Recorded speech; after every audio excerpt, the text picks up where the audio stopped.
Alô, amigos do canal João Maza, como é que vocês estão? Viemos para mais uma edição do Jornal do Maza, neste dia especial, fazendo justamente uma edição com o jornal de hoje, quarta-feira, 29 de janeiro de 2020. Nós vamos para a coluna do segundo caderno, que é o caderno cotidiano, na página B10, desta feita com Marcelo Viana, que é matemático e diretor-geral do Instituto de Matemática Pura e Aplicada, o famoso INPA, do Rio de Janeiro. E hoje ele traz um artigo saboroso sobre a história da mecânica quântica. A luz é feita de ondas ou de partículas? É o título da sua coluna. Claro que é uma pergunta. Questão que parecia resolvida foi reaberta por Max Planck e Albert Einstein. No início do século XVII, questionando velhas ideias de Aristóteles, a ciência começou a se perguntar de que é feita a luz. Pequenas partículas, teoria corpuscular, ou ondas vibrando,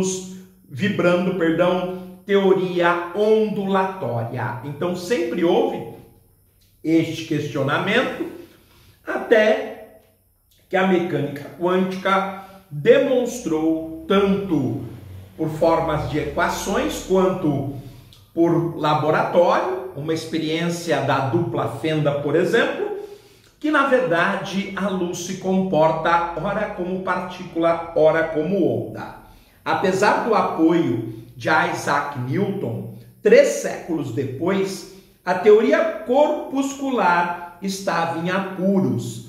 Ela não explica fenômenos como a refração e também era desaponada pelos avanços no eletromagnetismo. A refração, ela ocorre quando a luz passa de um meio para outro, que haja diferença de densidade. Por exemplo, quando você coloca uma colher num recipiente com água, a impressão que você tem é que a colher perdeu a sua integridade e houve então uma descontinuidade, uma quebra na colher. Isso tem que ver com a iluminação e o fato da luz se propagar a velocidades diferentes em meios de densidades diferentes. A descoberta empírica da eletricidade estática e do magnetismo, por exemplo, nos ímãs, remonta à antiguidade. Por exemplo, disse que a primeira grande descoberta que inaugurou a ciência moderna foi quando Tales de Mileto, na região de Magnes, descobriu que o seu cajado, que era de metal, ficava preso em uma pedra, como ele denominava. Na verdade, tratava-se de um material que naturalmente se imantizava. Mas seu estudo científico também começou no século XVII. Foi ficando claro que os dois estão diretamente relacionados. Os ímãs em movimento geram corrente elétrica. É assim que hidrelétricas transformam o movimento da água em eletricidade e corrente elétrica gera magnetismo. Bem, gente, basicamente uma hidrelétrica, ela funciona estocando água. Essa água, ela, ao ser estocada numa barragem, ela possui energia potencial. Quando você descarrega essa água na turbina, na base da barragem, a energia potencial se transforma em energia cinética, fazendo girar uma turbina que está acoplada a uma bobina. A energia cinética é transformada de energia cinética para energia elétrica na bobina. Isso culminou na unificação realizada em 1865 pelo britânico James Clerk Maxwell, 1831 a 1879. James Clerk Maxwell, o escocês que viveu poucos, mas brilhantes anos, 48 anos, é considerado o pai do eletromagnetismo. Particularmente, eu considero James Clerk Maxwell como o primeiro dos físicos modernos. E, curiosamente, eu considero Albert Einstein como o último dos físicos clássicos, porque apesar da sua grande revelação para a astrofísica, ele era conservador no que tange, por exemplo, ao comportamento atômico, ele que às vezes duvidava da mecânica quântica. Sua teoria matemática explica eletricidade e magnetismo como faces de uma única entidade.